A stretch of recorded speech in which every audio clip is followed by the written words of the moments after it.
Étant une personne originaire des régions, est-ce que pour vous, il y a une différence essentielle dans la façon de faire de la télé ou de l'information entre le traitement régional qu'on donne aux nouvelles et le traitement national ou ici à Montréal? Est-ce qu'il y a une différence? Oui, puis c'est important. Les enjeux régionaux sont différents. Une nouvelle va être traitée dans des angles régionaux ou elle va être traitée dans des angles nationaux.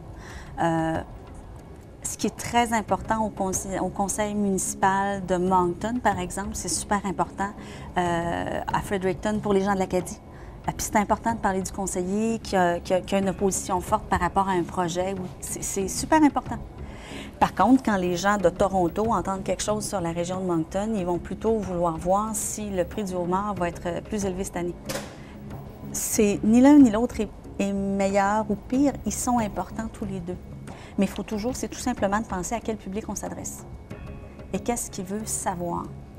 Je pense qu'il faut être aussi rigoureux, pertinent en région qu'au national, mais on choisit juste pas les mêmes angles.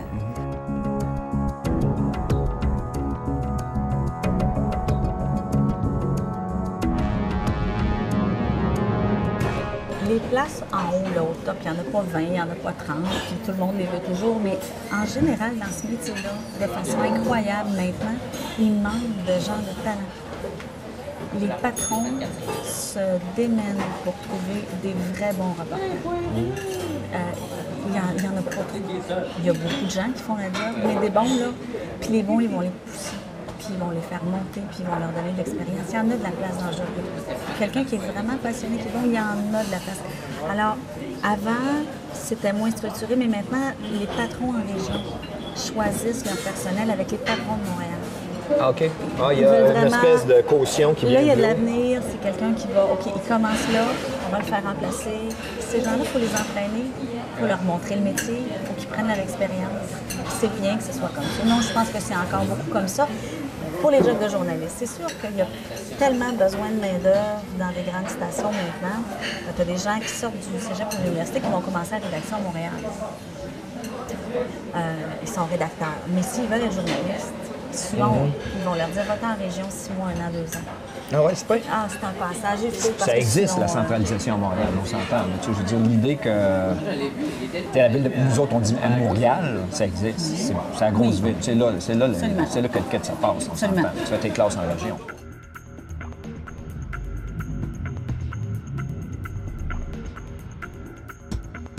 Est-ce qu'il y a de la place pour 3 réseaux généralistes? Je ne suis pas sûre que je suis bien placée pour me demander s'il y a de la place ou pas pour 2 réseaux, 3 réseaux. Ce que je sais, c'est qu'avec l'évolution, beaucoup de gens voient l'information comme un autre produit de télé, comme un produit, comme de l'entertainment. Et il a fallu beaucoup que je dise à des gens, même des gens du métier proche, une télévision généraliste, c'est un service public, c'est un privilège donné par le CRTC. On rentre dans la télévision, par la télévision dans le foyer des gens. Ça amène des responsabilités. Mais ça se perd, ça, les gens oublient ça, à quel point la démocratie a besoin de salles de nouvelles, a besoin d'information, puis l'information, elle a besoin de liberté. Tu peux pas être un bon journaliste puis fouiller si tu sais pas que si tu déranges quelqu'un et qu'il te poursuit ou qu'il t'envoie un slap, ton employeur est pas là pour te protéger. Tu peux pas aller aussi loin, c'est pas vrai. Alors, on revient à la base même du journaliste, ça se fait dans certaines conditions et des salles de nouvelles, il en faut. Puis là, on vient d'en perdre un. Et il y a beaucoup de gens qui ont soulevé des questions. Est-ce que TVA va continuer à investir autant dans les régions en information si TQS n'est plus là pour faire le contrepoids? À Québec, pendant des années, c'est TQS qui faisait la lutte à TVA, et une lutte serrée. Et ça a provoqué beaucoup d'investissements et de maintien d'emploi à Québec en information. J'ai vu beaucoup de ces batailles-là. Qu'est-ce qui va arriver maintenant? Je ne le sais pas. Mais c'est pas vrai que qui que ce soit est gagnant quand il y a moins de salles de nouvelles puis d'information.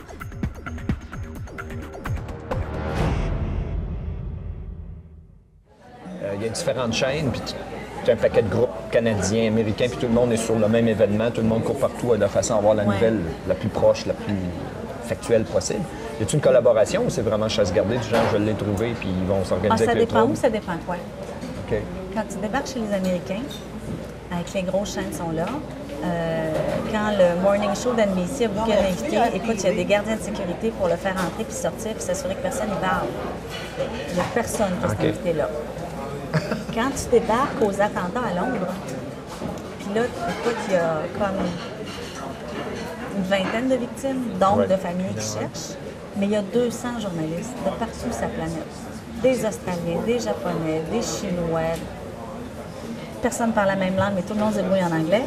Puis là, tu es toute là, puis tu as besoin d'avoir des images, des entrevues, des clips, mais 5-6 fois plus de journalistes que de témoins ou que de proches de victimes. Fait que, oui, ça fait très beau tour, mais là, inévitablement, là, Mané se fait un troupeau, quelqu'un parle à quelqu'un, et là, le journaliste qui arrive, qui vient de débarquer, qui est sur le décalage horaire, va dire « C'est-tu un proche, ça? C'est une victime? » Là, on n'a pas le choix, on s'aide, parce que c'est plus important d'amener quelque chose en nombre de vrai.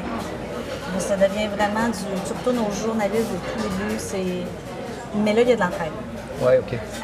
Chez nous, là, au Québec, quand on essaie d'avoir des invités, bien là, oui, il y en a de la compétition.